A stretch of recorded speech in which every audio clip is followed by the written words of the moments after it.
안녕하세요. 이종태 행복TV입니다. 유치원생, 초등학생, 중학생, 고등학생, 평생 자료를 위한 금융교육에 대해서 말씀드리겠습니다. 이종태 행복TV는요, 고르고 고른 책을 읽기서만 뽑아서 재밌게 전해드리는 채널입니다. 오늘 참고로서는 가와구치 키코가 지은 공부머리보다 금융머리를 먼저 키워라. 똑똑하고 야무진 아이로 키우는 금융문맹 탈출 프로젝트를 소개하겠습니다. 우선 유치원생 저금하는 습관 기르기, 유치원생 평생 자립을 위한 금융교육. 첫 번째, 성취감을 높이는 저금통 교육법. 저금통은요, 쌓이는 보이는 투명한 것이 효과 만점입니다. 이름표를 붙여 내게 쓰이란 사실을 실감하게 하십시오. 넣을 때마다 칭찬해 주시세요. 두 번째, 저금통을 두 개로 준비하자. 한 개는 자신을 위한 것, 한 개는 다른 사람을 위한 것. 기분은 돈이 충분하고 부족한 사람 차이를 알게 합니다. 무엇을 쓸까를 미리 정해두면 좋습니다. 세 번째, 가계놀이로 돈의 소중함을 알려주세요. 서양 아이들은 중고마켓에서 직접 장사하거나 심부름해주며 돈을 법니다. 안 쓰는 물건을 서로 사고 팔면서 배우는데요. 가계놀이의 핵심은 돈으로 사고 파는 경험입니다. 네 번째, 아이가 물건을 사달라고 조를 때 대처법. 원하는 걸 사주는 게 당연하다고 얘기하면 안됩니다. 울고 해도 끈기 있게 이해시켜야 합니다. 저금통 앞에 두고 저축한 돈으로 함께 의논하세요. 유치원 평생 자료를 위한 금융교육. 다섯 번째, 용돈을 받듯이 협상해서 정하라. 돈을 정기적으로 당연히 받고 자동 인상되게 하지 마라. 일단 용돈 존재를 가르쳐주고 왜 필요한지 알려라. 용돈 협상의 시작은요, 초등학교 입학 전후가 적당합니다. 다음은 초등학생 돈 불리기 과정 익히기.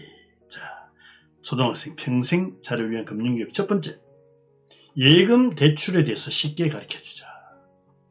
저금통 돈과 은행에 맡긴 돈의 차이를 이해하는 건 쉽지 않습니다. 은행의 예금과 대출의 이자와 수수료를 설명해 주세요. 아이의 돈에 손을 대면 의욕, 믿음, 희망까지 손상될 수 있습니다. 손대지 마세요. 두 번째, 현금과 카드의 차이와 신용카드의 원리를 알려주세요. 카드 안에 있는 돈도 사용하면 줄어든다 가르쳐주고, 카드 한도 때문에 살 수 없는 물건도 있음을 알려주고요. 카드는 돈 지불 연장하는 수단일 뿐이다. 카드를 잃으면 위험하니까 보관할 때 신경 쓰라를 가르치세요. 카드도 수수료가 있다. 세 번째, 심부름 대가로 돈을 바라지 않게 하세요. 돈이 필요하니까 돕는다는 사고를 하게 됩니다. 집안일을 돕는 것, 당연한 이름을 알게 해야 됩니다. 잘 돕는 아이가 성공할 확률이 높대요. 네 번째, 돈을 도구로 여기게 하라. 돈은 도구다.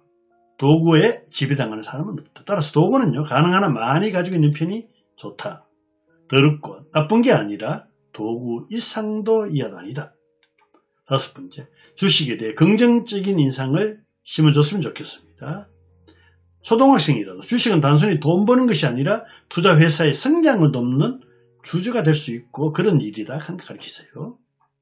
펀드부터 가입하여 주식 상식과 원리를 키우자.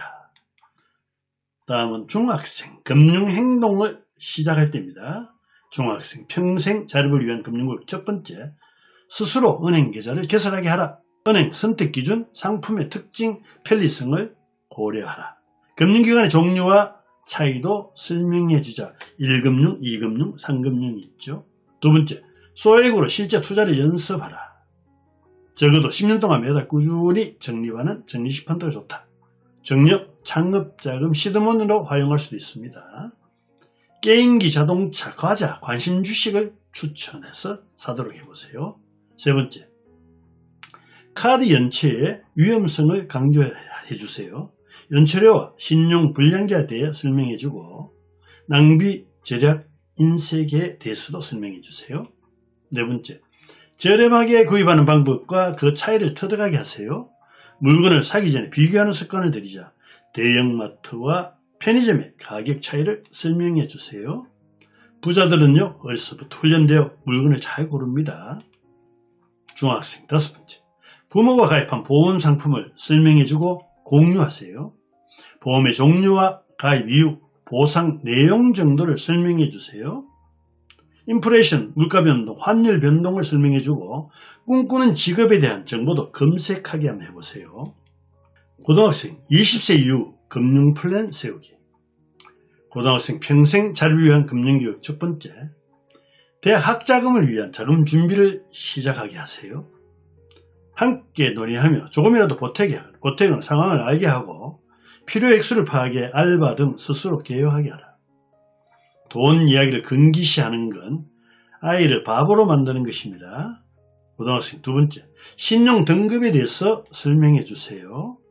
개인 신용 등급은 대출 한도나 신용카드 이자와 관련이 있습니다.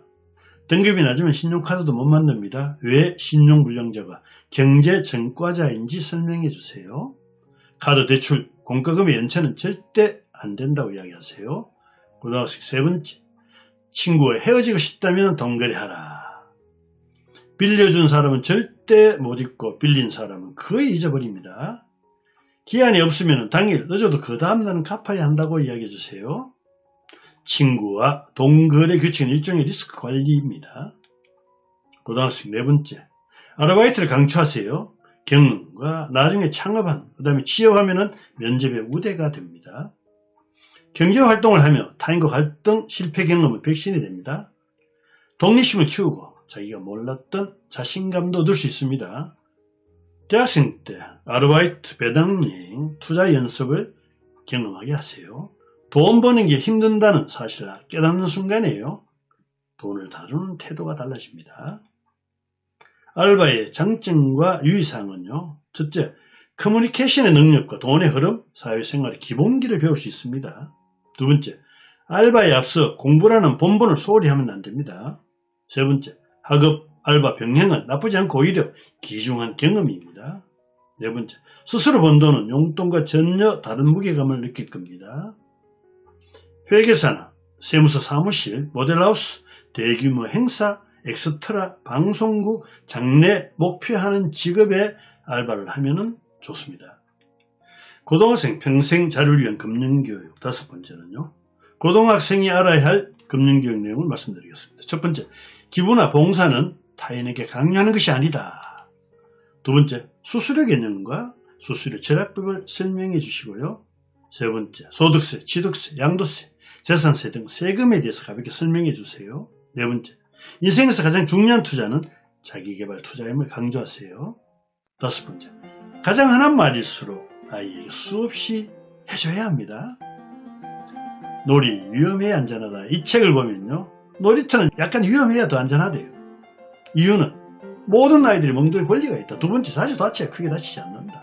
세 번째, 그러면서 다치지 않는 법을 스스로 터득한다. 즉 예방주사와 같죠. 리스크가 곧 그 사람을 성장시킵니다. 지금까지 유치원에서 고등학생까지 평생 자립을 위한 금융교육을 말씀드렸습니다. 유익한 정보이기를 희망합니다. 감사합니다.